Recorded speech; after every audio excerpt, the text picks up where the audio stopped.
What is intersectionality and why is it important? And our amazing panel members, YNC David Montoya, Commander Warren Wright, and Miss Shana Sumers. Before we begin, a couple of housekeeping items. Please keep in mind that this event is being recorded for those who are unable to attend.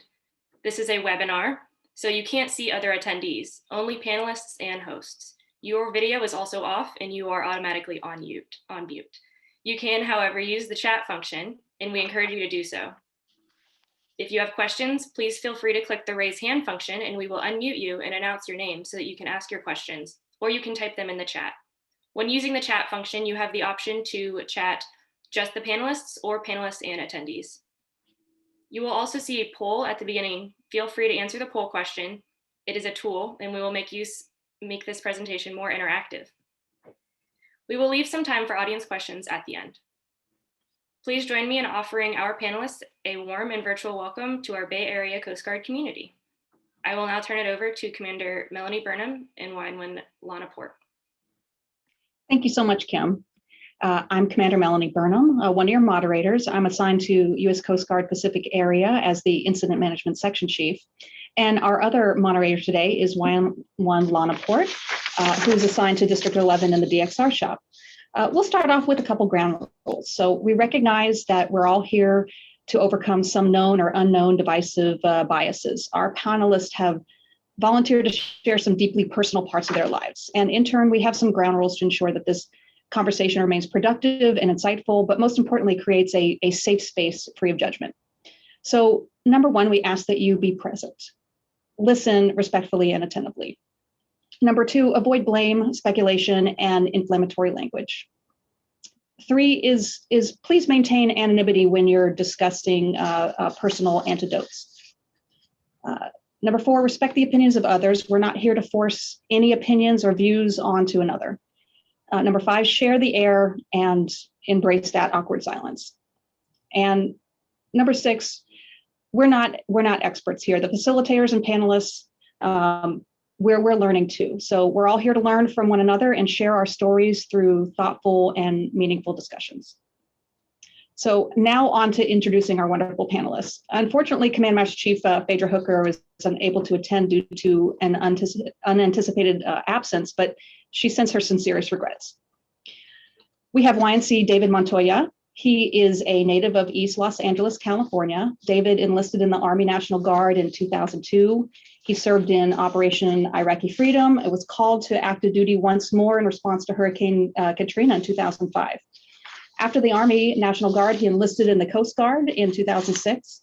David is a Chief Petty Officer and currently at a Leadership and Management School instructor at the Leadership Development Center in Petaluma, California. Next, we have Commander Warren Wright. He's a native of St. Petersburg, Florida. Warren is a 2002 graduate of the U.S. Merchant Marine Academy. Accepting a Coast Guard commission at graduation, Warren's first assignment was to the Special Missions Training Center at Camp Lejeune, North Carolina, where he began his operational career. Warren received the Wings of Gold in 2005, qualified in the HH-65 Bravo, then reported to Sector Corpus Christi. He completed multiple follow-on aviation assignments serving Alaska and Hawaii. Warren also completed multiple staff assignments, most notably his assignment to Senator Lisa Murkowski as the military fellow. Warren received his Juris Doctor from the University of Hawaii, as well as a Command and Staff Diploma from the Naval War College. He's currently the Deputy Chief of Incident Management for District 11, and maybe he'll share with you what his new assignment is. And finally, we have Miss Shana Sumers. Shana is a Black queer woman who is the head of diversity, inclusion, and belonging programming for community at HubSpot, and all-in-one marketing software for businesses. Shana is also the co-host for the official podcast of her app, Bad Queers. Bad Queers discusses breaking stereotypes in the LGBTQ plus community and empowers others to own their identities. Shana has had the opportunity to speak on multiple panels as a panelist and a moderator, so we're learning from her too, and podcasts and private events and stages as both general and keynote speakers. So we are really lucky to have all these excellent panelists with here today, so thank you for your time. Our purpose here today is to deepen the understanding and acknowledgement of the intersectional perspective. The overall goal of this event is to recognize and celebrate each person's individuality while showcasing our own collective humanity. So we're going to get started with a short video explaining intersectionality. So I'll turn it on over to Ruth to get that started. Thank you.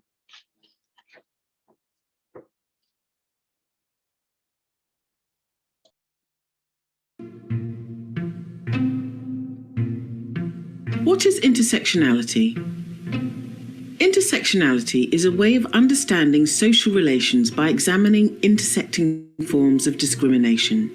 This means acknowledging that social systems are complicated and that many forms of oppression, like racism, sexism, and ageism, might be present and active at the same time in a person's life. Everyday approaches to building equality tend to focus on one type of discrimination, for instance, sexism, and then work to address only that specific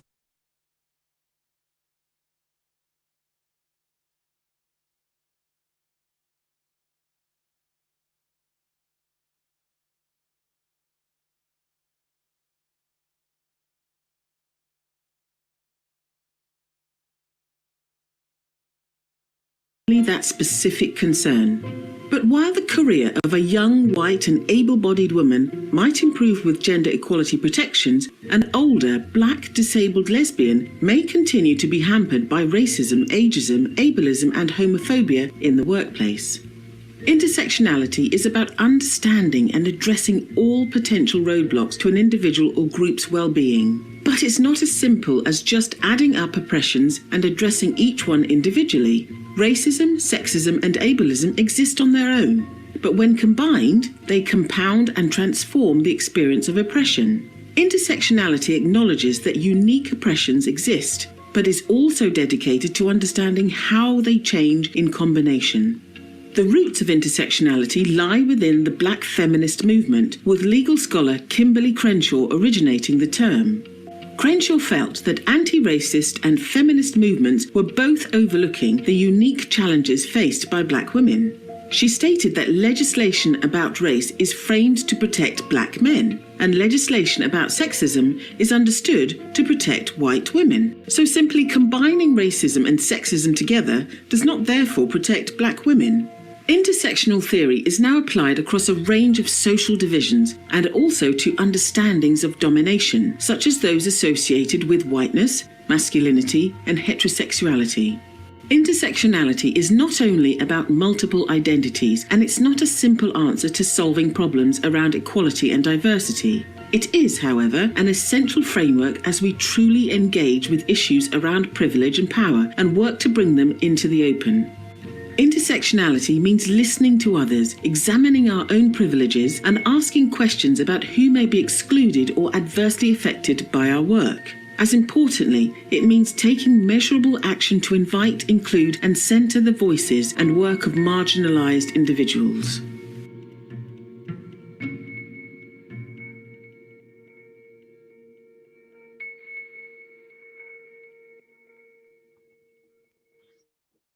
Okay, great. Well, one of the things that I took from there was definitely we should be examining our own privileges and asking those questions. So on that note, I'm going to turn it over to Lana, and we're going to get into the main part of our presentation. Thank you. Thank you so much, Melanie.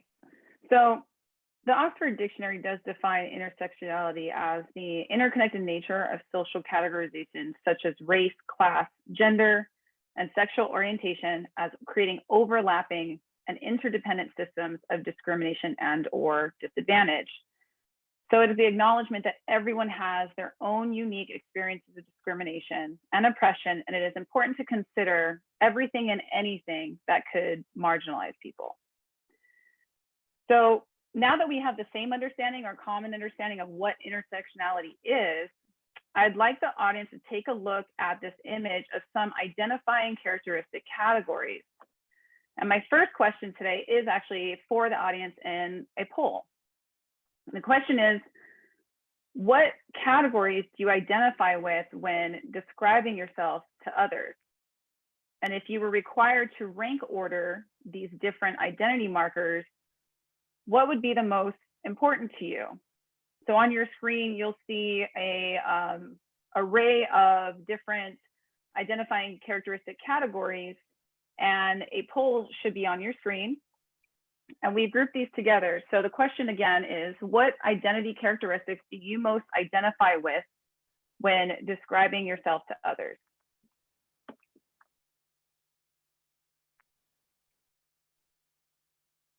Now, if you're having trouble selecting just one, not to worry. As you're thinking about this and doing a self-reflection of your own identity markers, keep all of those different things in mind throughout this event. So intersectionality was coined over 30 years ago and remained relatively obscure. And then it went viral in 2017. And that's, those of us who are familiar, that's when the Me Too movement and the Women's March started to take off. It was created, but it's now being used as a leading concept to transform our understanding of race, gender, social justice, and movement building. So now for the panel, I'm curious to hear, what was your experience encountering the term intersectionality for the first time?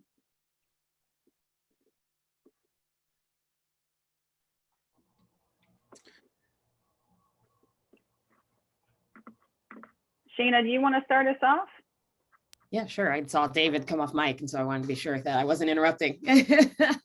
No, go for it. I'll let you. Appreciate it. Yeah, when I first came across it, I think it was definitely when I was full-time at her. So this is like 2017, 2018-ish. And it felt like the perfect description of what needed to be said. I think everybody was at the time more in tune with identities that were available and not just focusing on the first initial, like even if we were just thinking around like the LGBTQ plus alphabet and everybody wasn't just focusing around lesbian, bisexual, and gay, they started to go more into what queer was like or what being transgender or non-binary was like, and just starting there, but then recognizing that it's like, oh, okay, my experience as a Black queer person is different from your experience as a white gay man, and how that worked when we were under similar identities, but different factors impacted that. And when we finally got to see that there was a word for it, I was like, this makes so much sense. Why didn't this come along sooner? To describe things and describe people's experiences.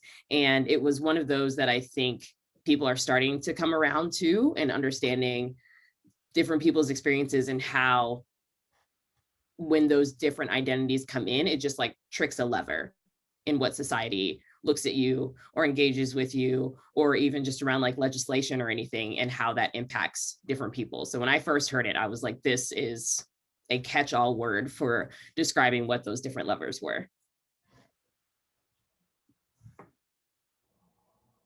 Absolutely, I agree with everything that you said. It definitely puts everything in context of how you're feeling and how you're able to break down every single thing that means you. So I actually heard of the term when you reached out to me, Lana, back in November, and I started reading about it, and I felt just like Shana did, like this makes a lot of sense. Like I had never heard about it. So it's really, it's very on point, I would say. And Warren, what about you? Yeah, I would have to agree that I think there's a difference between when you experienced it for the first time, when you look back at it, and then, like David just said, when you actually heard of the term for the first time. So, you know, for example, I would say the first time I truly experienced it was, and we talked about this as a group, it was, you know, just as a service member, you know, looking back at 2010 when we were repealing Don't Ask, Don't Tell.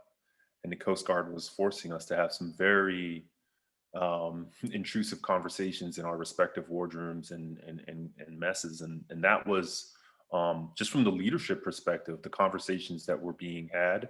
I remember joking at the time that, you know, everyone's complaining that the Coast Guard's changing, and that's just not the way the military works. They, you know, a military is a group of conformity, right? Like you have to accomplish a mission by everybody standardizing to a certain aspect. So the idea that the Coast Guard was going to bend to any group, to me was crazy. But at that same time, the Coast Guard was asking us to have some strong conversations about resiliency. And I remember thinking how interesting it was when at the same time that we were feeling the most vulnerable, they were asking us to take a real good look at what was making us resilient.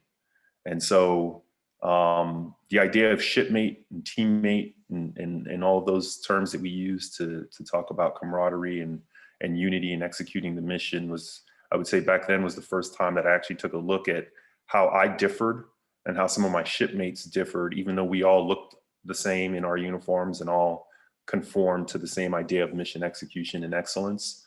That was the first time when I started to see the real differences between the way we all approach that mission execution and the way we all approach that mission excellence. And so, intersectionality as a term is very recent, but if I really look back, I would say very early in my career, the Coast Guard and just, our life in general has been asking us to take a look at which different groups we fit in and how that affects the way that we move through life.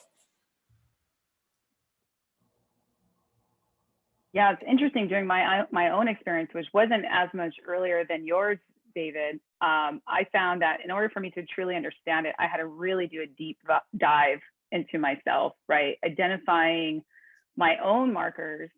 And in the past, it was kind of the canned answer.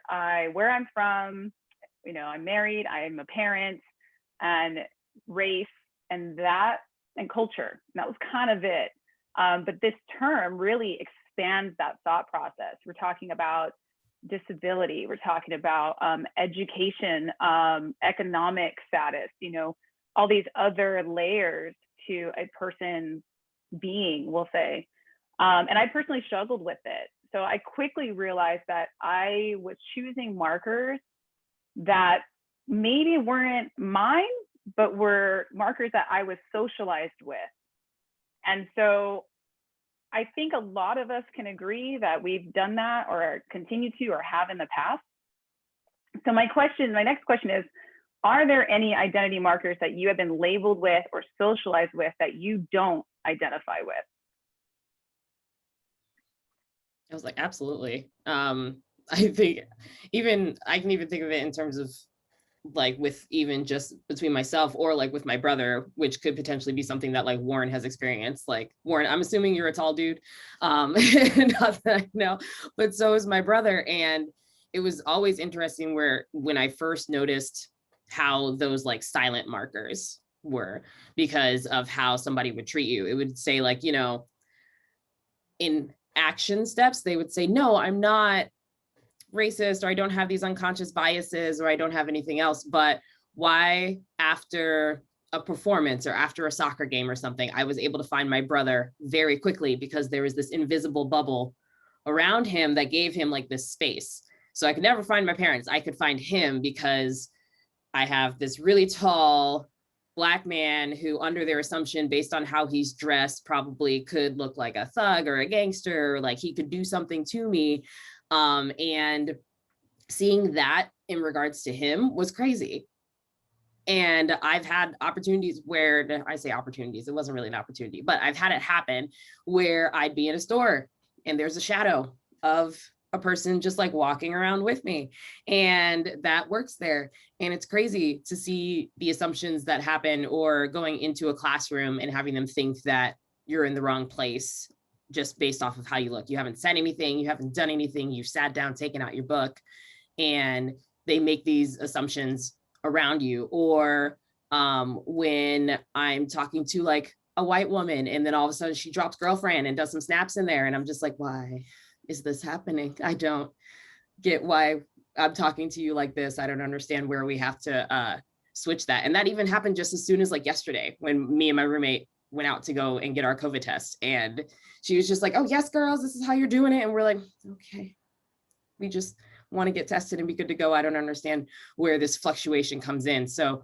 it comes in such like a variety, and it's always interesting to see how that works. And then if you do have like the time to sit and talk to that person about it and be like, why did you just do that? And they're just like, what, me? Like, why would you call me on this? Like, I would never. And then they go into a whole other story that then is trying to make you have to empathize with them instead of vice versa.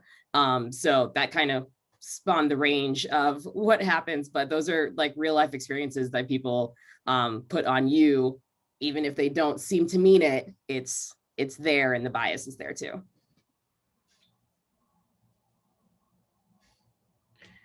For me, I really have not experienced anything to what Shana just shared with us. I think because I've been stationed in places where I'm able to integrate easily into the community because I am Latino. I was stationed in Miami with Lana. I've known Lana since Miami, and it would be like, oh, you're Cuban because I am, you're brown skin. But it was never to the point where it was an assumption with unconscious bias like Shana experienced. It was more of like, oh, you're Colombian, right? Or even when I was in Hawaii, people thought, like I tan easily because I am Mexican. Like, oh, you're from the islands. Like, no, I'm not. But for me, I appreciated that because I love different cultures. So it was never to the point where, it was as aggressive as you experienced. So my experiences have not been like yours, Shana. It's just been different. I'm glad that you didn't have those experiences. But I have seen it happen. And I've been quick to step in and I call it out. Like, wait a minute, why did you just do that? And Interesting. Yeah.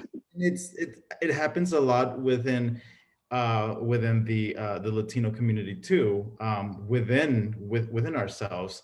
For example, especially with everything that's happened in the last couple, the last few months, one of the things that, as you get older, you start like picking up on these certain terms and microaggressions and unconscious bias that people have, where you have, and it's very common. I wish there was another person of Latino on the panel because they might agree with what I say. It's oh, so and so just had a baby. He's very cute or she's very cute, even though they're a little dark, but they're cute. I'm like, wait a minute, stop. Why did you just say that?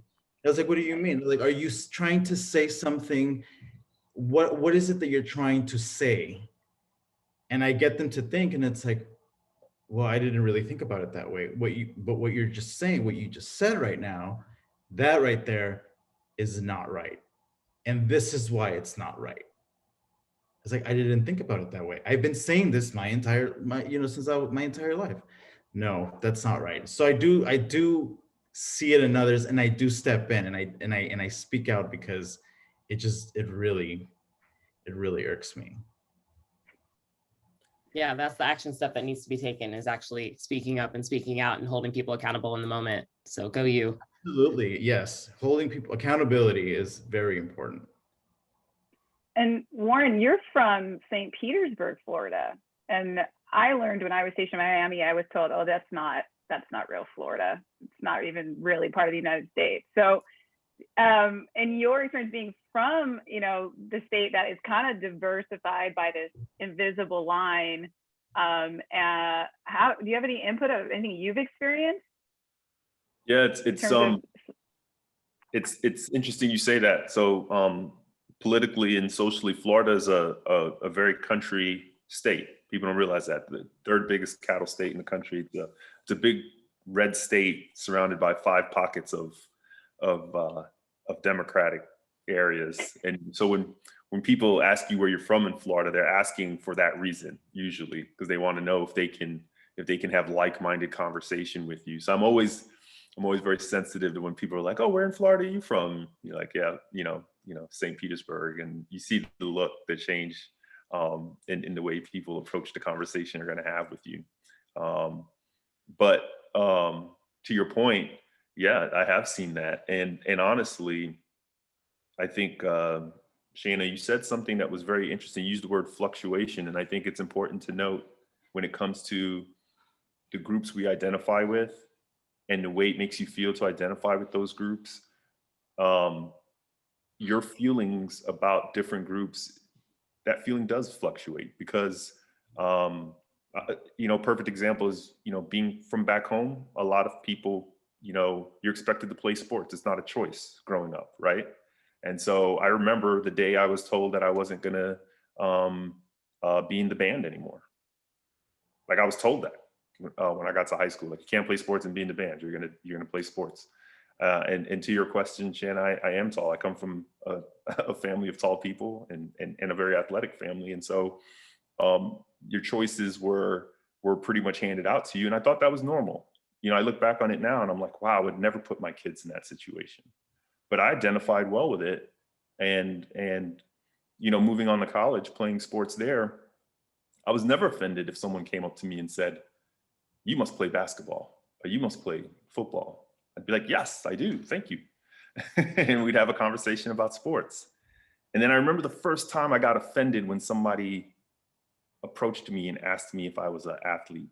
Or what usually you get is, for me, because, you know, fortunately we are in we do work in a business that, you know, pays us well for what we do. And you get to enjoy some of those perks sometimes. I was at a nice restaurant with my wife at the time. And I remember someone came up to us and asked me if I played professional football. And I remember being offended because I knew what they were saying about, you know, the restaurant we were in and so on and so forth.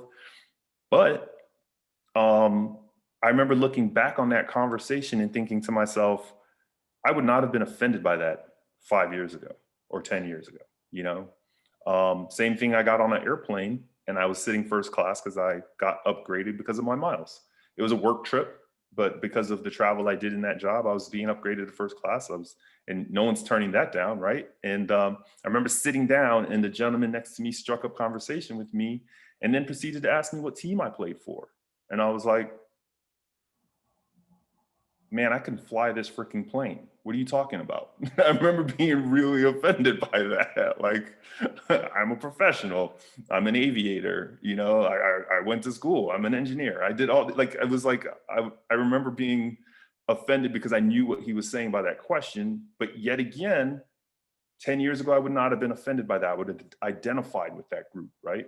I would have been, I've been pleased that someone confused me with a professional athlete. So I think it's important to note that the groups we identify with and our reactions to that identification does fluctuate throughout our lives. And I think it fluctuates also based on our environment. And it's important to note that and be open to having those conversations. Even if you are offended, be open to having a conversation with someone that might change their mind, that might say, huh, I shouldn't assume that this young man sitting next to me is only sitting in first class because he's a hip hop artist, right? Like that doesn't have to be it. So I think to your point, it is important to recognize that we ourselves fluctuate and we should have those conversations with people. I want to kind of focus on the education piece that we kind of brought up here. You all are impressive in your careers, but you also have higher education. And it's something that a lot of minority communities get dismissed or overlooked. In the military, a lot of times they assume an enlisted member doesn't have a college degree. Or if you're from I think Dave and I talked about Latin communities, culturally, it's just, you may be the first person in your family to go to college or to get a degree of some type. So in that friction of the communities you come from, the placement that you are, and that fluctuation, have you guys experienced any, I guess, quote unquote, backlash from any part of your community or your background because you went outside of what that stereotype community was formed by society? Absolutely. When I joined the Army, or actually when I graduated high school, I remember having a conversation with my mother, and one of the things that she said to me, and it was actually both my parents, but I remember specifically what my mother said was, I want you to just go get a quick education, something quick that you're gonna able to just start working. So it was not because go to college, go to UCLA. I grew up in East LA, so it was never that conversation of which college are you gonna go in Southern California, or maybe you wanna go, out of state. That was never a conversation that was had. So when I joined the Army, and I'm still working on my college education because it's taking me many years, because it was not something that was, talked about. We all graduated from high school, but it was like, let's start working now. And I remember one time, I'm one of five, and I remember I came home, and my brother, who was my only brother, he's like, "You've changed a lot." And I'm like, "What do you mean by that?" He's like, "You seem just different." And it wasn't that he was saying that I was like a bad person, but it's like, you're just different, like the way that you think. It's like, I'm not gonna think like you. I'm like, but I don't want you to think like me. And it's I wouldn't necessarily say a backlash, but it's been a difficult, it's been a challenge to understand that, hey, there is more outside of the bubble that we live in, and from our communities. I embrace where I come from because it's made me who I am, but you have to be uncomfortable. And I always challenge people, like, get outside of your bubble, go outside your zone. Challenge yourself to strive for different things. It's not going to change who you are, it's just going to add to what you already are. So I wouldn't, yes, I would say backlash, but it was a very interesting conversation that I've had. And it for me, within my family, it's happened, I would say, more than once, but I specifically remember those two incidents, and it was very interesting. I never thought that I would have that, because it's like, it's David, he's coming home for the holidays, we're gonna visit. It's, we haven't seen him in a couple months, and then it's like, but you've changed. And I was like, what do you mean? And now I felt like, am I an outsider to my family? Like, what's going on? So it was very interesting to experience that. And Warren, I know you had brought the term code switching, which is kind of what David's talking about. I know I've experienced that leaving Hawaii and not being one of those that just wants to stay there my entire Coast Guard career. Do you want to expand on your experience with that? Because you got your doctorate at the University of Hawaii as well. So you branched out of your aviation field and went to the whole other side. At most, I wouldn't have assumed that you had that either. Yeah, that is, code switching goes deep and it crosses different fields, right, of our intersectionality. So in your personal representational field, your family, your environment, what you're used to. I was fortunate. I was not the first person in my family on both sides to go to college. Both my parents had postgraduate degrees, and so, but it was always interesting once I myself was a professional to see the assumption that some of my colleagues made about my background, just based on nothing more than my, where I grew up or the color of my skin. It was very much a, oh, your parents must be really proud of you for, graduating from school. I was like, I guess. They were like, get a job, like, that wasn't, and then you realize, like, oh, okay, we're not, that's not the norm. So then you have to change your approach. I grew up in an environment where that was expected of us. And then becoming a professional in that, if you look at like structural, intersectionality, that was, within, like you just said, within the Coast Guard. Once I said to my first commanding officer that I wanted to go aviation, all of a sudden I was in a different group in the wardroom than every other junior officer. And luckily I had a command that supported that, but it was my peers that looked at me sideways. They were like, oh, I thought you were one of us, but you're not. You're now something strange. So we'll be nice to you at work, but you're gonna get less invites to parties, you're gonna get less invites to social gatherings, and then we're gonna have a polite party where we tell you to go put your wings on and get away from us. And so, and that's fine, but that travels with you throughout your career. When I got into aviation, it was very much, you are an aviator above all other things. I remember having a boss that said that to me because I was interested in other things going on at the sector. My boss we were at a sector air station, and my boss was making sure that I understood that I was an aviator above all other things, to the point where if he saw me wearing my ODUs instead of my flight suit to work, he'd be like, is there a reason you have your ODUs on today? Like that was just the environment that I grew up in aviation. It was very much you had to, if you wanted to do something different, you had to, back to that term, code switch. You had to act one way around a certain group of people and then flip the switch when you got around a different group. So I couldn't use prevention terms around my aviator buddies. I couldn't use a response term around my aviator friends. I had to flip that switch and vice versa, right? My response buddies at the sector would look at me and say, "Oh, you're not talking with your hands when you talk to us? Oh, what's going on?" You know, and so, and then, you know, out to like the whole political part of intersectionality, I think is the biggest. You know, getting to the University of Hawaii, going to law school, you know, the things that led me to law school were not Coast Guard related. It was all community related, things that I experienced growing up, things that I experienced and saw going on in my communities, what led me to law school, and trying to get my peers in the Coast Guard to understand why I was willing to put a career that was going so well at risk to do law school at the same time was difficult. And it did involve some level of code switching, because I had to persuade people at all times that I was still a coastie first and foremost, and I was still committed to the mission. And I was, you know, people sometimes are unable to understand that you can do two or multiple things and be very good at it and still be committed to all those things. They question the minute you look like you're stepping into another group, people are very hesitant to accept you because you're now stained with something different, right? And I saw that. And then when I got to University of Hawaii and saw what some of my colleagues were going through in their own struggles, like you and I talked about, some of them were the first people in their families to leave the island and go to school. A lot of them were returning home, having gone to undergrad on the mainland.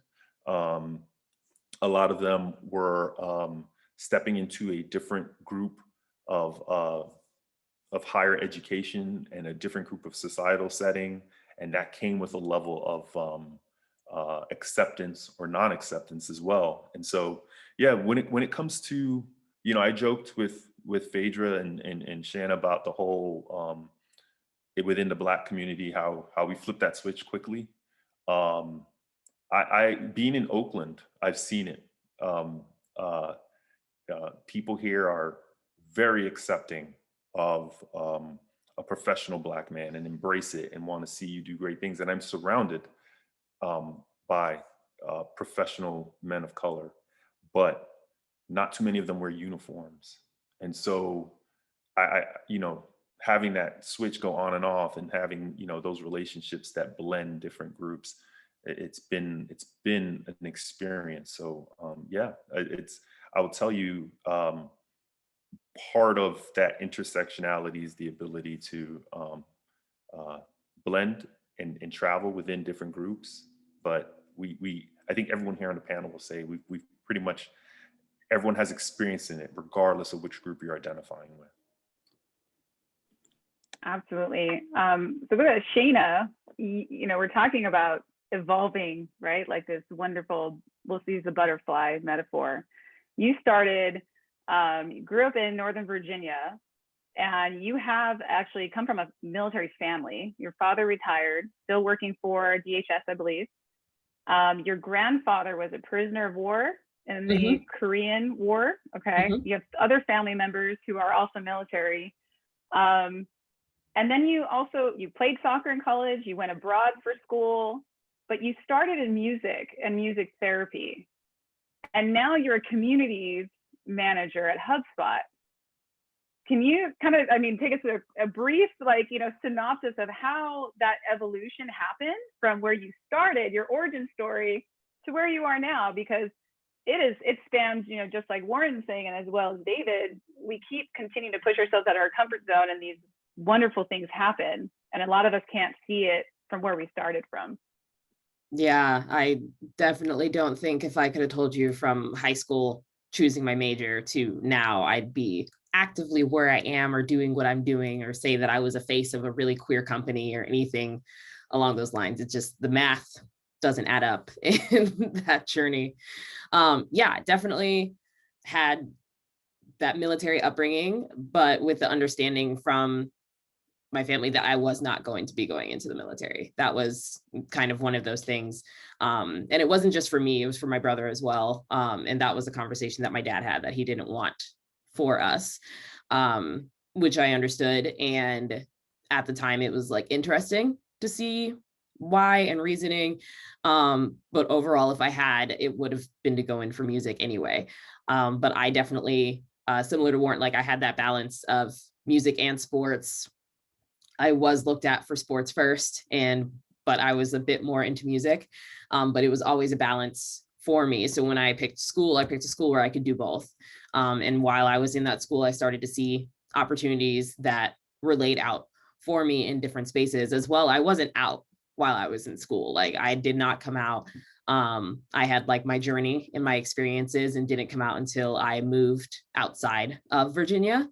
And once I left, it was like, I graduated college. I was like, I'm out, gotta go, gotta experience new things, try different stuff, and was able to drive all these different experiences that led to where I am now. So when I was a music therapist, I worked in Illinois, I worked in Minnesota, I worked in Arizona. I got my master's in Australia. So I lived there for a year, and that was just like a why not type moment, but also a motivator for me to go back and get my master's. Because at the time, music therapy was like, we're going to move into people needing master's degrees for these positions. I was like, fine, I'll go back to school.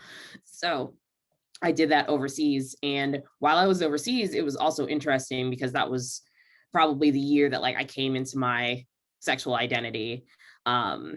It was interesting being viewed as an American first rather than as a Black person first. That was probably like my biggest thing, especially because we did have 2 guest professors that came from North Carolina to speak at our class. And I was the only US student that was in my course. And so they came in and they were speaking about race and different things. And it blew their mind that the rest of the class was like, yeah, but that's not what we need to focus on here first. And they couldn't. And I was like, oh my gosh, this is like seeing my parallel universes where I've been living in Australian culture and can see what's happening here and how they just more so see nationality rather than skin color. And to have that conversation with those 2 professors to say that's not what they believe here, and you trying to push it on them is the most American thing I could ever say and see. And that was also when I started volunteering for the Her app and like writing content and blogs. I was doing anything and everything at Pride in Australia, which is super fun. And if anybody ever gets to go, I highly suggest it. And that was kind of the beginning of the transition into community management and tech. And so I came back, moved to Arizona, worked at my job for less than a year. I was still part-time at Her, and they offered me a surprise role. And I said, sure, why not? And among each of these spaces, I think as to what Warren and David were speaking to, like you adjust in any of those spaces, you are able to work with like, hey, I was in a whole different culture with a whole different set of beliefs and how they interact and asking those questions, but still experiencing some stuff where like we would be out at a party and we'd have some guy come up and he would just like throw his hand like into my hair. And I was like, I don't know why we're doing it. Yeah, actively, Warren, it's real life. It happened. Like, don't touch me. Like full, like in, like he was my hairstylist washing my hair. And he was just like, this is amazing. And I'm like, it's not what we do. I get that this is not what you see on a normal basis, but that doesn't mean you look and touch. Like, I think that's a thing that we grew up with. And all of that. So it was interesting to go from like, even just like a music therapy space where I'm having access to a bunch of people with different levels of abilities, working with people with different beliefs, and then switching into tech, which was, I think, the most time that I potentially experienced any sort of imposter syndrome. I've had to work to be like, imposter syndrome is a myth. We got to move on from it. But the code switching is still real. I moved into a world where it's filled with like cisgender white tech bros. And I'm working with people and trying to make sure that people are being represented in this space and creating more safe spaces. And it was great working at Her because that was what we pushed for all the time. But there was definitely a period that we didn't have that. We were bootstrapped. We had to use my boss's friends for content and things like that. And she grew up in the UK. So most of her friends are just very feminine presenting cisgender white women. And people didn't see themselves in our product. And I was a part of the big push to do a rebrand for the app and bring in more faces and voices that were spanning across the different levels of identities, and creating campaigns that did that, and talking to people and featuring people and utilizing their voices. That was the main part of what I'm doing. And now I get to be at HubSpot doing more of that, but especially in a space that is like for tech bro-y type people. And we're going to push the bounds on that. And that's really cool to be able to work on that. So I don't know if I answered any questions. I just like talk through a journey in that area. Absolutely. No, I mean, I think what we touched on is that, you know, you experienced this evolution, and at times, I know we had said that you became the face of the company, or of, you know, this new movement within companies, and maybe that's happened to you more than once. And so I kind of want to bring this now into this idea of tokenism. And I know that was something that we all kind of experienced in our own ways. But with the points that you're saying, or someone touching your hair, I thought about when I was pregnant and people just started touching me all the time. And that was really weird. I now just became this vessel as opposed to a person. Oh my gosh, what did you do? Let me touch you. And I'm like, please don't touch me. That's, you know, so violating. Like, I feel really vulnerable and uncomfortable right now. So in terms of like tokenism, how and when have you folks ever experienced that? Or have you, you know, turned down, I guess, opportunities, or maybe even requests to fulfill a role, to be the token, you know, Black man aviator, to encourage recruitment of more like you, or, you know, the queer Black woman to be the face of her app? So they're like, oh, this is who we're appealing to, and we want to encourage more of this type of audience. Yeah, it was definitely when we did decide for me to kind of step up and be more of the face of the company, it was definitely a large conversation that we had to have. So basically how it worked was, one, because I was community manager, I kind of appeared all over the product. So you would like join the app, and then you'd get like a welcome profile, and that profile ended up being me. And it used to be my boss, who is like this tall, white British woman with pink hair. And that was who first did it. And then we moved it to me as just like an initial start. But then I started doing more of the external interviews. It used to be a story around my boss all the time. And we were like, we have to move away from this model because that's what we see from a lot of these other big tech companies, is that they just sift the story around their like white CEO, white male CEO. And I was like, we are better than that, and we shouldn't. Like, Robin, your story is amazing, and we should still talk about it, especially as a woman CEO running an amazing company that's all about inclusivity. But we also need to like share the mic, and I don't think a lot of companies have that intentional conversation. Like, I was very grateful that we didn't take it lightly, and we discussed it and figured out how that story would be portrayed and what it would be like. And I think it's the same thing around like tech spaces, especially with more Black people moving up into more senior roles. Not fast enough, but then it also has become a thing where, while I'm in a diversity, inclusion, and belonging role, there is a whole discussion around the fact that it's like Black women can do more than just be like the VP of diversity, inclusion, and belonging. They can be that for engineering or marketing or sales. And while companies will say like, yes, we're driven to do these DI&B initiatives, they then don't provide funding, don't provide any support, and then blame the person that they brought in to do that work. So the conversation's happening all over the place. Like, I know, me being in my role, one, it's not something that community managers have. So I'm like grateful to be able to sit and kind of like drive this forward and say that this is a role that community managers should have and teams should have, and kind of lead the way for that. But it's also in part to a larger conversation of like, make sure that we are seen in all parts of the business and not just on a poster that fits a quota that works for this area. So those are the conversations that I think need to be had. Awesome. Dave, Warren, do you have any input or story? Yeah, it's I think, as we spoke about earlier, it's a thin a thin line, and sometimes you have to navigate that line very carefully between the ability to be a representative that's helping to improve and move your group forward, or or being a token where you're just there to, as Shana said, check a box and move on.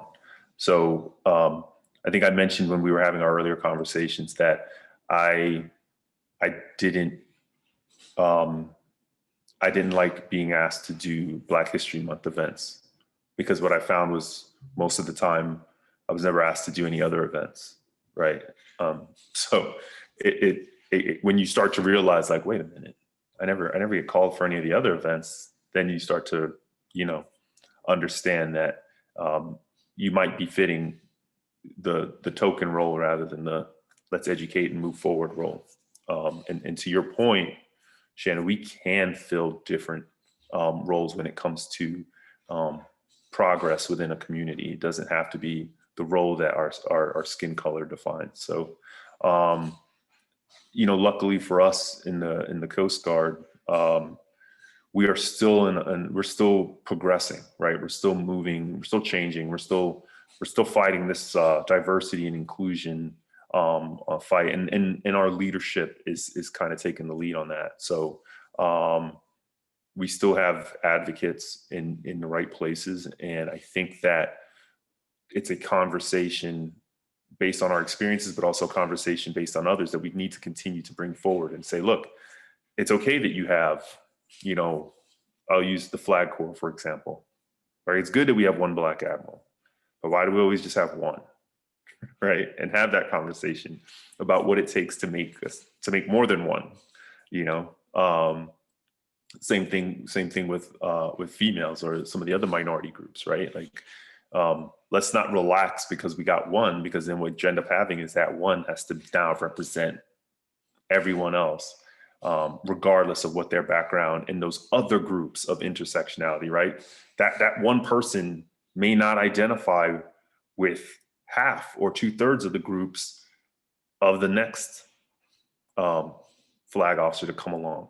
But if you only have one at a time, then that person is constantly feeling like they have to be the representative, right? So we need to get to a place where we recognize that others can fill those roles, and that you can have more than just one to check your box. And I'm not picking on the way that we do, flag assignments or flag, selections or whatever. I'm just using that as an example of throughout my entire career where we've always found ourselves when it comes to the higher level of leadership. That trickles down to all the other groups as well. Aviation is no different. We have 35 Black aviators in the Coast Guard. That's it. And we've come to a place where we seem to be okay with that. As much as we try to push, we're not at a place where 10 years after this diversity initiative started back in 2010, we're still at 35, hovering around that number. And so, and I guarantee you in other aspects of our organization, we have the same thing. So I would say we do straddle a line of being comfortable with a certain number that leads to that token environment. Like, hey, we got you, we're going to use you. We're good with you, we're comfortable. You represent all this other stuff, right? Or are we progressing where we say, okay, you fit this group, but let's diversify, let's get some more representatives of these other subsections of our group. So. And to your point, Warren, I think that it leads to, like you said, it's a very thin line, and you have to be very careful with how you do things. And not that I'm criticizing, like you said, but it also causes, I just promoted to chief not too long ago, and it was not too long ago that I was, in the junior ranks. So when you see these diversity and inclusion events, it does feel like you're just checking a box because of what you said. We've become too comfortable in just having that one female admiral, or that, like you said, 35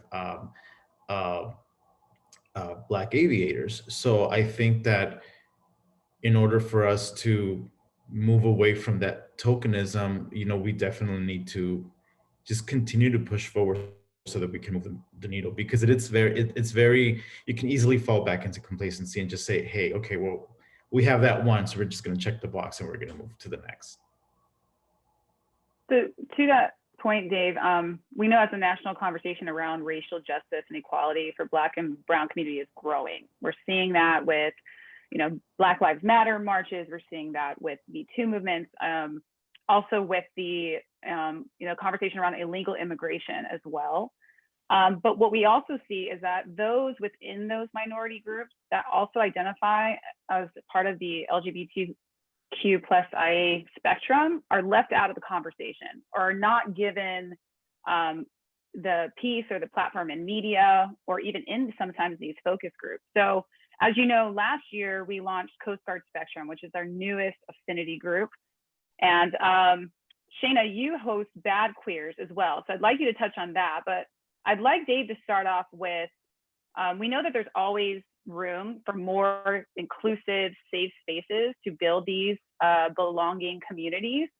But your career spanned over before and after the 2010 repeal of Don't Ask, Don't Tell, and you also served in 2 different service branches. Can you share experiences with limiting who you are, and you had to do the code switching of show only part of my identity, or maybe reduce yourself to just a uniform, and then the journey of where you are now, as in being openly gay as well as a service member, and just I think it's really powerful to hear your perspective from both sides.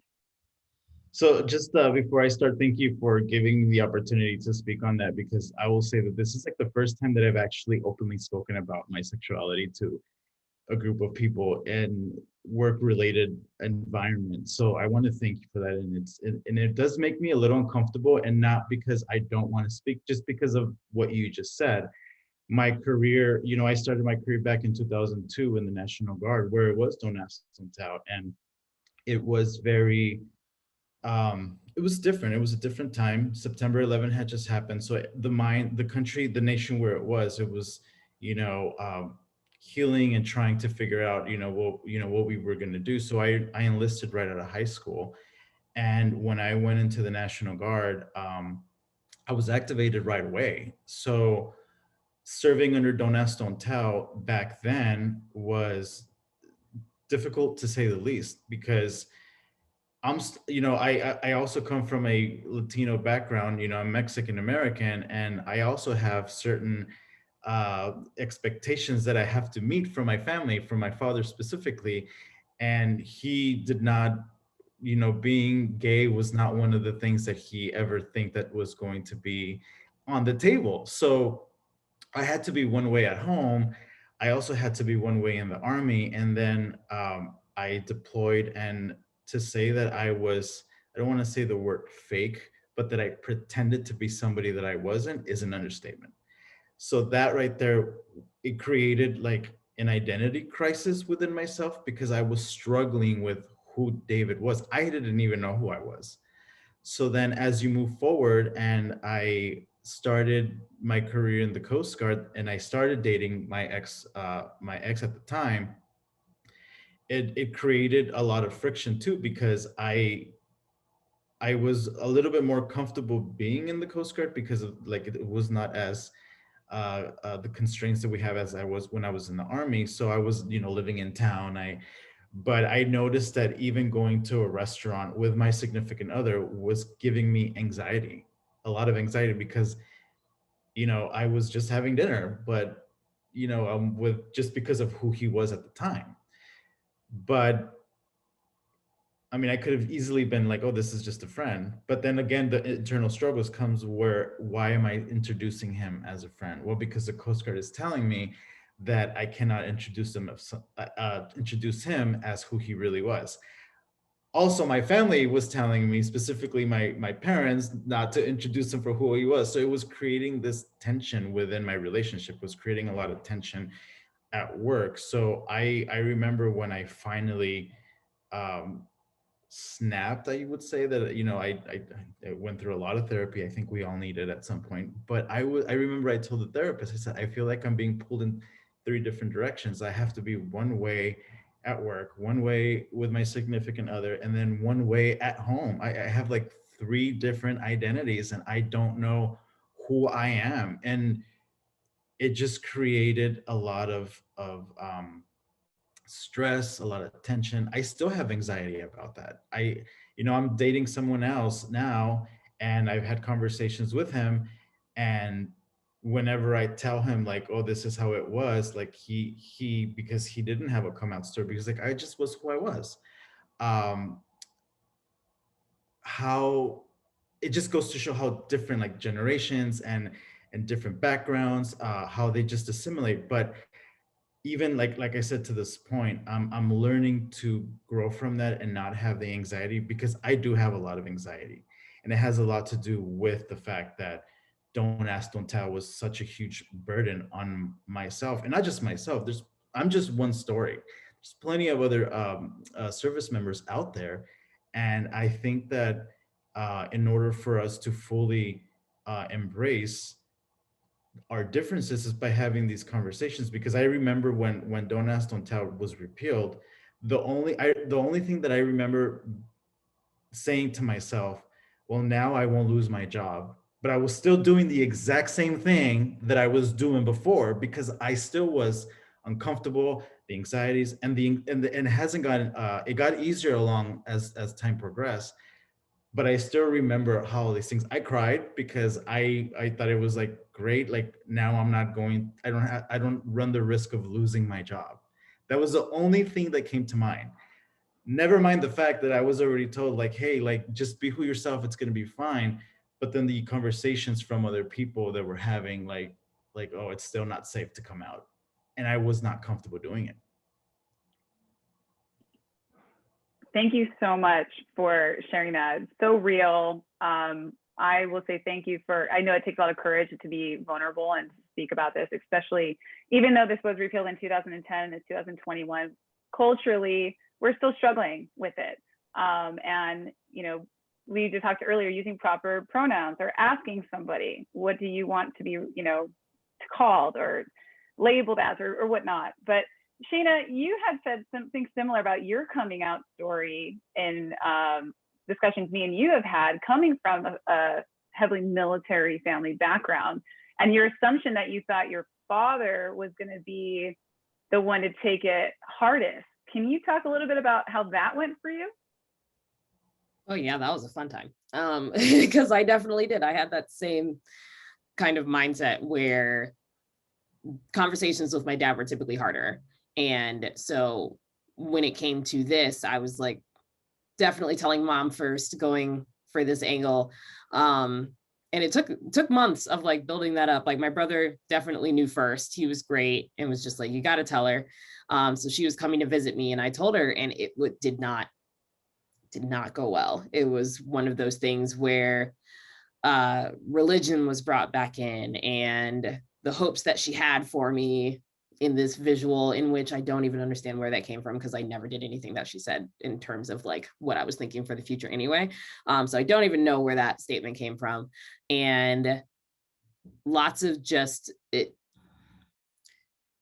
thinking on it, it just seemed like a disappointment for her. Like she knew deep down that I was queer, but me saying it out loud, she's just like, ugh, okay, the worst has come to fruition. We're going to say this. And so telling her and having that reaction and having it be such a negative reaction almost like recloseted me with my family for like 2 years. So my brother actively knew, my mom knew, but didn't address it. Like after I told her, that was probably the longest we had ever gone without speaking, and then started having normal conversations again. But it was just like I've said this before, we're like classic Black old school family, where it's like, all right, we have this issue, but we're not going to talk about it. And we're going to continue to talk about surface level things. And that's what we did. That was how we came back. It was like, we started talking about the weather and how our days were. And then we got back to like our normal conversations. And so because of that, I didn't tell my dad for like 2 years. And I was like, I have no idea if my mom has talked to them. No idea if my brother had a conversation and what that looked like. So it wasn't until like the absolute last moment, while they were visiting me in Australia at a bus stop, that I told my dad. And the first thing he said is like, okay, am I supposed to love you any less? And I was just like, all the feels came through. Like, I was just like, I don't, what have I been waiting 2 years for? But it came from that understanding where it's like, my mom had that reaction, and seeming that typically my conversations with my dad were harder, and that was the understanding. So it was like all of this stress around understanding of like backgrounds and how my parents acted around different family members or friends that did this, and how I felt that I could come into myself. And once that happened, it was all downhill. And like everything that I do is genuinely for myself. But I'm still kind of like hyper aware in other spaces and things when and how like I can be openly out with me and my partner, or when I'm walking around in like a very bold pride stated t-shirt, and things like that. But it was definitely an interesting experience to go through that with my parents, and the assumption that I had around my dad's reaction too. I grew up also with a military background family, so the traditional roles and these views that we have to stick in, and we think that we're going to get a certain reaction. So it's very powerful to hear that your dad gave you completely adverse of what you expected, and that sense of relief. I think we all kind of with you when you told your story. So we have a question from the audience. I do want to interject real quick. So first it says, can you give an example of a mission the U.S. Coast Guard performed that was ineffective because of the lack of these identity markers? For example, LGBTQ+, BIOPC in service members. How would your participation have changed the outcome of the mission? Excuse me. Anyone want to take that? Yeah, I'll jump on that one. And Brett, thanks for asking that question. I just responded to you via chat. Hopefully you saw that, because I hear this a lot, and I've been hearing it, as long as I've been in the military. So I'll take that in two different parts. The first one, I'm assuming by markers you mean open identification, and not any sort of badge that we'd actually wear doing the mission, but just open identification of your section or your representational section, right? So for me, I'll use two examples. One, we are in a industry where we have a no-fail mission. Unlike our DoD counterparts, we don't get the opportunity to sit there and train for years before we actually go out and execute a mission. We're going to execute that mission every day from the first day you're in the Coast Guard, and they're no-fail missions. So to do so, we need the best to do that mission, right? Like we need the best people. And if you do not make that environment, if I look at my team and my team doesn't include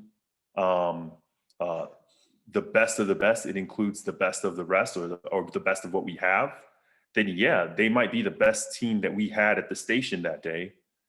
But it also means that we're missing an opportunity to improve that team by bringing in folks from other communities, other backgrounds, other shared environments, other and the problem I have with that is we don't create the environment where those people want to be part of that team. And I saw it openly in my career. I've seen people, high performers, walk away from this organization because they did not feel welcome for whatever reason. And those reasons are fluid. But you can't say we got better that day when that person left just because we're still executing the mission at a high level. We can always be better at the way we execute this mission. And if you see high performers leaving for no other reason than they don't feel welcome, then we're not the best. We're not executing the mission the best that we can. So I'll put that there. And then the second point is, do I think that it would improve? I've seen it. When I joined the Coast Guard, when I got my wings, we had 12 aviators. And in the next 5 years, we got to 25, and then we were at 35 5 years after that. That is an exponential growth. Are we where we need to be? No. But the reason I bring that up is because some of these aviators are just so much better than me. Like, from jump, like I saw people coming into the Coast Guard with these backgrounds. I had a guy come into the Coast Guard, a young brother joined who had, he had gone to Embry-Riddle and he had thousands of flight hours before he joined the Coast Guard. I had never seen the cockpit of a plane before I joined the Coast Guard. So I was like, wow, we're bringing in superstars now from day one. And we're getting better for no other reason than we just opened the doors up and said, let's start an initiative that brings more African Americans into the Coast Guard. So I'm using that as an example. And I bet you for females and Hispanics and every other group, that remains the same. If we open these doors up, we're going to bring people that are so much better. And we should want that. I take the sports analogy in most things that I talk about, and I will tell you, it's comfortable to sit on a sports team and say, my coach isn't going to bring someone in to compete with me for my position this year. But if your team is going to be at a championship level, you should actually demand that your coach bring somebody in to compete with you every year. You should be willing to lose your job for your team to win a championship. And the Coast Guard's no different. We should want females, minorities. We should want a diverse group of people to join this organization and make an environment where they feel like they can go out and execute the mission at 110%. Because one thing we know about resiliency is if you're not comfortable, it's like the Deion Sanders saying, right? If you don't look good, you don't feel good, you don't play good, all that. Well, same thing with the Coast Guard. If you're not comfortable in your environment, you're not executing the mission at 110%. And just because we had a successful case, it doesn't mean we executed that case at the highest level that we could have.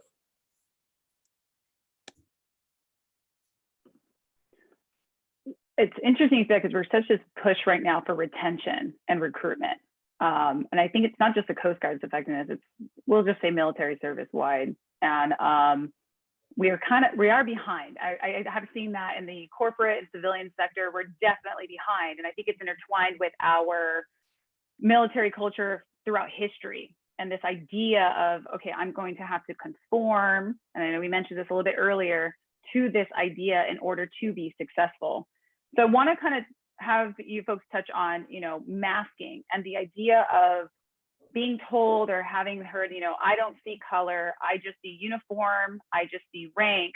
And that being kind of a tool to say, see, this is me being inclusive. This is me seeing you and not just your race. So I'd love to hear that, because it also goes into changes with grooming standards we're seeing coming out with the Army and the Air Force, hair journeys, men's shave chips, we talk about mustaches and things like that, and how we're all supposed to fit this picture. And yet, because of who we are, that's not as easy as they think it is. And the amount of work that someone has to go through to mask themselves to fit in that can be really traumatic. So Dave, do you want to start? Absolutely. And this is something that has been really irking me for the last, it irks me, but I think I saw it more so when, especially with the tragedy with George Floyd, it really sparked a lot of conversations among service members. And I'm not active on Facebook. I do have it, and I do have a lot of friends who coworkers who add me and whatnot. And I saw it there. And I think what was happening was that very same statement that you just said, I don't see color, I just see a blue uniform. And I must have read it like 5 times, because I was trying to really understand and grasp what message was trying to be conveyed by posting that. So as I sat there, I realized how it was making me really upset, because yes, we all wear a blue uniform. I wear it every day. I come on camera and I teach young E5, junior petty officers, and we instruct them, and we all have the same uniform. I always tell them the uniform of the day is the ODU.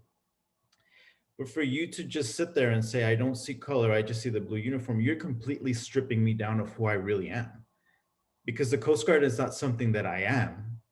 The Coast Guard is something that I am a part of, is a team that I'm a part of.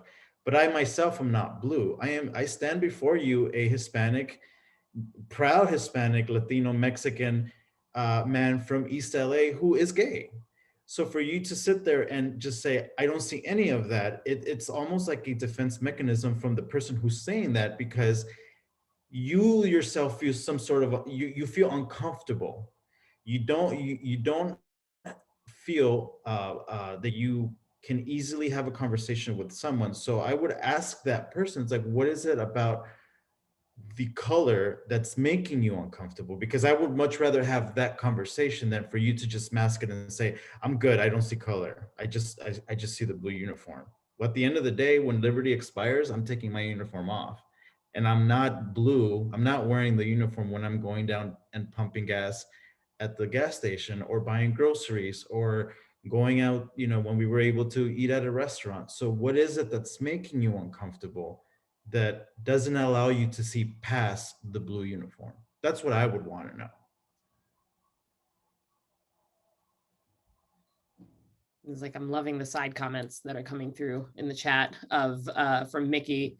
It's a denying someone's individuality is denying their humanity. And Laura's comment, which was the comment that I was going to make, is it's a privilege to be able to say, I don't see color, as a person who hasn't had to work with the struggle of being Black, Indigenous, person of color at any point. And that's one thing where they do think it's like, look at me, I don't see any of these things that could be happening. Like, I'm just okay with everything in life. And it's like, that's not okay. That's a privilege that you have to be able to say that. And it's honestly like a slap in the face type thing, because again, you are taking away somebody's humanness and putting it to work, which is just such an old school way of thinking now, where it's like you used to be identified with the job that you were doing, and now it's like the job is just a part of you.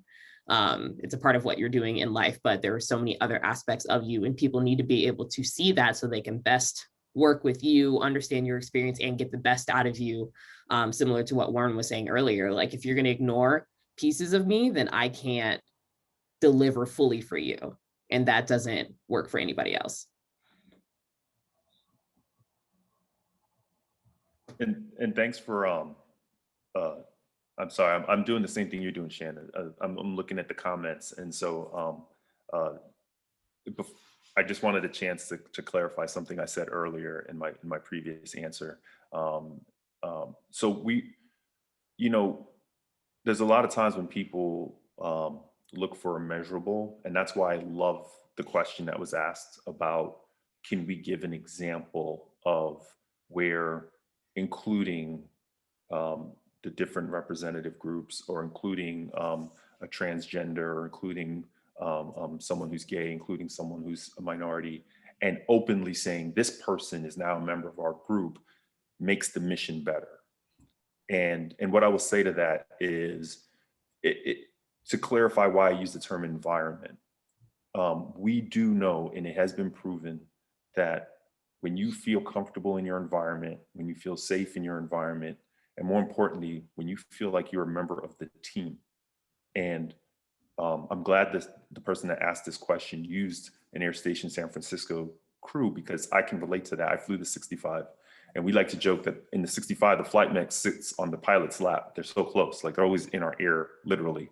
And I loved that close environment of 4 people working together to execute high-level missions. I will say that in that environment, if you don't feel like you're part of the team for whatever reason, then you're not executing the mission at 100%. You're not. That's a proven fact. And what we need to get to a place where everyone feels like they're a part of that team. And I can tell you from experience, I have members that have taken their flight suit off because they don't identify with being part of that team. And it's not for any other reason than they don't feel comfortable being out with their teammates. They don't feel comfortable with the color of their skin with their teammates. They don't feel comfortable with their gender association around their teammates.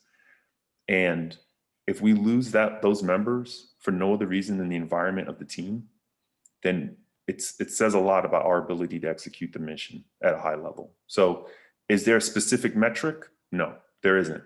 But it's a proven fact that the environment creates the ability for a team to execute at a high level. And we as the Coast Guard want all of our teams, boat crews, air crews, crew crews on board the cutters, crews in the command center. We want all those teams executing at the highest levels possible. And we're just not. We are failing as an organization to create the environment that makes us able to do that. And to the point of masking, the reason we get away with it is because we have enough people who are willing to put that mask on and still show up every day and execute that mission. And we're able to do it at a high level. It says more about the resiliency of our people than it does about the organization or the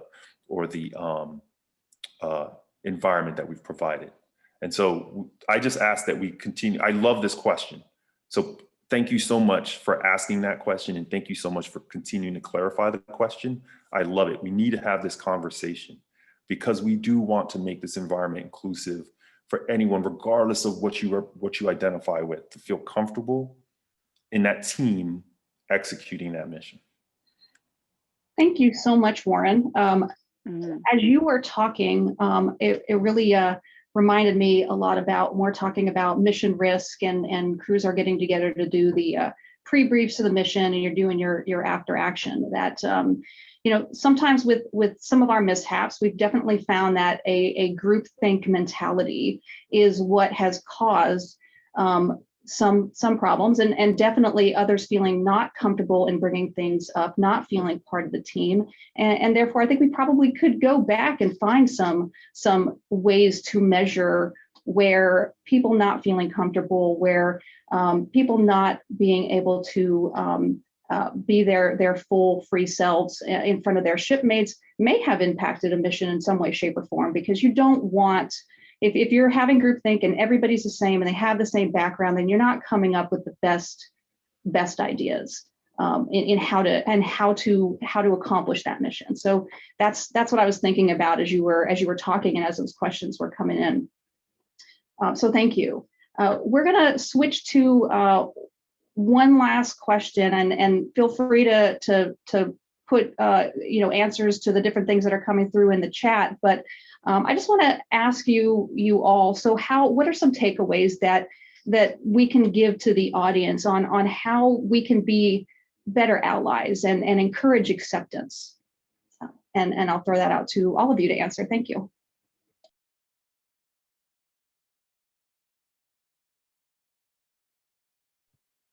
I'll jump in. One, I think if we think back to the beginning of what David was saying, you are accountable for speaking up in the moment. When you see something, you have to say something. Like the see something, say something is something that I think a lot of people have and only put that to like emergencies. And it's like, no, you can do that in the moment too. But you have to hold your friends accountable. You have to have those tough conversations with your families. You have to take the time to educate yourself and not rely on people who look like me or David or Warren to educate you, because Google is great. And there are lots of pieces of content and articles and things that you can do. But you have to take the time to actually educate yourself. If you have kids, you need to raise them to understand that they can do that too, and support them in those ways. But the number one thing that you can do is speak up in those moments with your friends. Don't try to empathize a lot. Like it's not like don't empathize, but like don't accidentally flip the script to make it about you as well when you speak up in that moment. Or like when you're trying, like if I'm speaking to you and telling you about one of my feelings and you turn and you're like, oh my God, I know exactly how you feel. You have negated everything that I've just said, because you don't.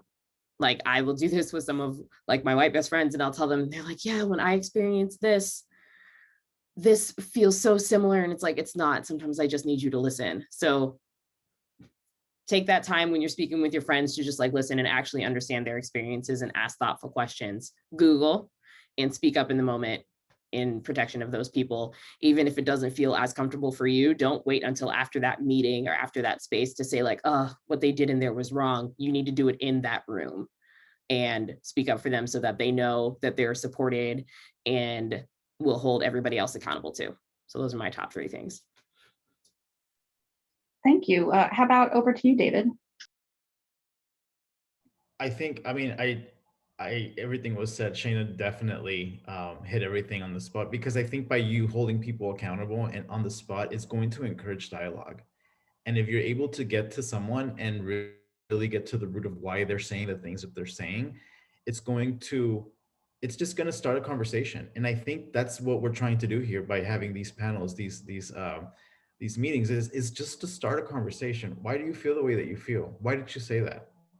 It reminded me of one time I was at the pharmacy, and there was the person that was handing my prescription was a Latino worker, and I was next, and there was a lady in front of me, and she was a Black woman, and told her it's going to be 25 minutes. And then when I went in, she's like, oh, it's going to be just 5 minutes. Hold on. And I said, why did you tell her that it was 25 minutes? And then she was right before me. Why does she have to wait? The person didn't know what to say. So it was in that moment that I felt that I planted the seed on that person that what she was doing was wrong. And if you're able to do that, and if you're able to get to just one person, it might just make the difference. And it's just going to eventually trickle down, and just having those conversations it's very important. Thank you so much. Close it out over to you, Warren, if you have any other tips for our listeners here. Yeah, you'll hear people use the term ally, and I'll admit I use it to differentiate between someone who people say, oh, so-and-so's a good person. I go, yeah, great person. I'll have a beer with them anytime. But he or she may not be an ally. And it's not meant to be derogatory. It's meant to just say that that person is or is not in a position to have certain conversations. And I bring that up because, much like the question that was brought up earlier, that again, I love that question. And I love that it was brought up in this setting. We need to have those conversations. And too often we find ourselves in different groups where, whether it be church, work, out in normal society, sitting at a restaurant with some friends, where people think that certain conversations are off limits. And we need to get to a point where we feel comfortable enough where we can be respectful with one another and have these conversations, ask tough questions, and have the respect for the answer that you're going to get, whether or not you agree with that answer. So I'm guilty of it. I know everyone on this panel is probably guilty of it, where we take a closed-minded approach to something we might hear come out of someone's mouth because we don't agree with it. But it doesn't mean we shouldn't have the conversation. So you want to be an ally, open yourself up to having these conversations, and let the people around you know that you're a safe person to have these conversations with, because that's how we become allies. And then, as allies, that's how we make change. So. Thank you all so very much, and turn it over to Kim. Awesome, thanks, Melanie. And while I'm closing this up, I do want to share the results of the poll that we took earlier. So if you just want to take a look and take something out of that. And thank you so much to the panelists for not only providing valuable information about intersectionality and how it impacts your own lives, but also at the end, leaving us with these action items and thoughts to take beyond this presentation. Normally we'd be presenting you with a token of our appreciation in person, but given the circumstances, it's just going to be virtual. But we do have a WLI coin that we will try and get to you as a token of our appreciation for being here and taking the time out of your day to talk to us. And then to our audience, thank you for spending valuable time with us this afternoon.